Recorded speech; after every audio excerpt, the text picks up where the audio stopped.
the Ukrainians have decided to go, fuck it, make it a world war. Ukraine shot an Iranian commercial ship and killed a bunch of Iranian sailors. Why is Ukraine doing this? Well, part of the reason why Ukraine is doing this is because it's in Zelensky's calculation and Ukraine's best interest, I guess, from Zelensky's calculation to operate as an American proxy in the region and try to get America to join the battle. Ukraine's president says drones targeted several ships which were transporting military cargo from Iran to Russia. That's the story out of Ukraine. Iran says at least one person was killed and 3 injured and is now threatening Ukraine. This all comes as US military operations against Iran do appear to be on hold.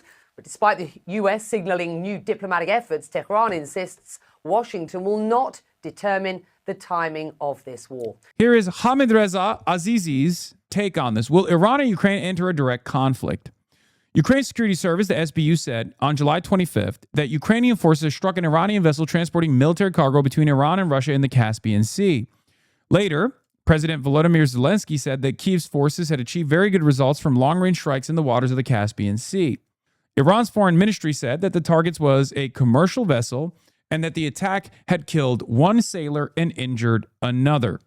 It warned Kyiv that it would bear responsibility for the consequences of the operation.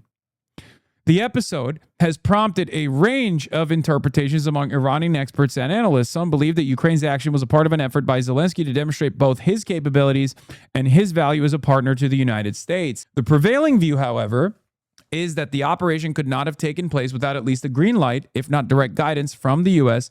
and Ukraine's other Western partners. Ukraine is trying to make themselves a little bit more reliable as a partner and is willing to expand the conflict, or rather tie both of these somewhat separate conflicts to one another and bring America into the fold in a more aggressive manner. That's what they're trying to do.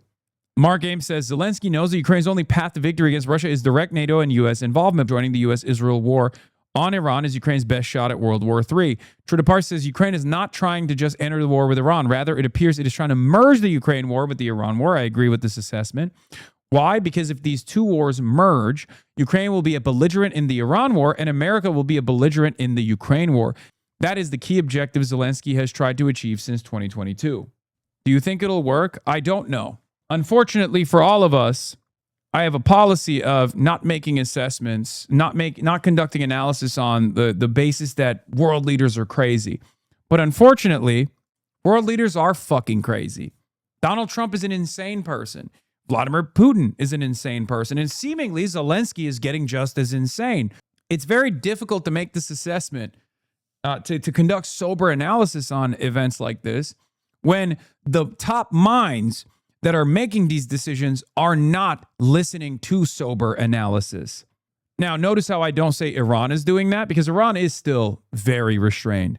Even in spite of the tit-for-tat back and forth strikes, Iran has been the most rational actor in this conflict. Anyway, on this basis, one group argues that the attack effectively reflects a NATO decision to participate more extensively in military operations against Iran. Rather than acting directly, however, NATO members have assigned the task to Ukraine, which has its own incentive to act against Iran because of Tehran's military partnership with Russia. This argument has gained particular attention in light of recent statements by NATO Secretary General regarding member states' logistical support for the U.S. military operations and the U.K. government's agreement to allow the U.S. military to use British bases for operations against Iran. According to this interpretation, concerns about Iran's response to attacks on its infrastructure and the possibility that Tehran could retaliate by targeting regional economic infrastructure have prompted Israel and the U.S. to ask Ukraine to increase military pressure on Iran from the north on their behalf. Under this scenario, Ukraine's next step could involve using drones or missiles to strike Iranian infrastructure directly, similar to the attacks it has carried out inside of Russia in recent weeks. There's a degree of consensus in Tehran that Iran's response will determine the trajectory. With each passing day, the war is evolving into an increasingly complex, multidimensional, and international conflict. I mean, look, Zelensky is smart enough to recognize that in order to gain favor with Trump, you got to play ball. And if the way to a man's heart is through his stomach, the way to Donald Trump's heart comes from Big Yahoo. It's not an accident that every Latin American leader that has been elected, far-right fascists have immediately pledged fealty to the nation state of Israel. Okay? The fuck do you care about maintaining decent relations with Israel if you're in South America? Same goes for Zell Disney. He gets it. He understands that in order to play the role of a loyal servant, Zelensky came in and was like, we have a lot of experience with Russian drone warfare. We have a lot of experience with like drone defenses. We can use that experience. We can teach the Gulf nations how to defend themselves against the Shahed drones. That was too smart for the Americans to comprehend, for Trump to give a shit about. Then Zelensky started striking with obviously NATO intelligence and the American go-ahead, clearly, Russian critical oil and gas infrastructure. And this gave Ukraine a lot of leverage. Donald Trump likes winners at the end of the day. So this made Donald Trump feel like Zelensky was a winner.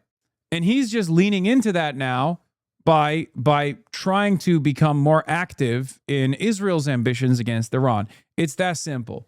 He is trying to get as much leverage as possible off of becoming a belligerent in the Iran conflict. And it doesn't necessarily matter what that does to the global theater of battle.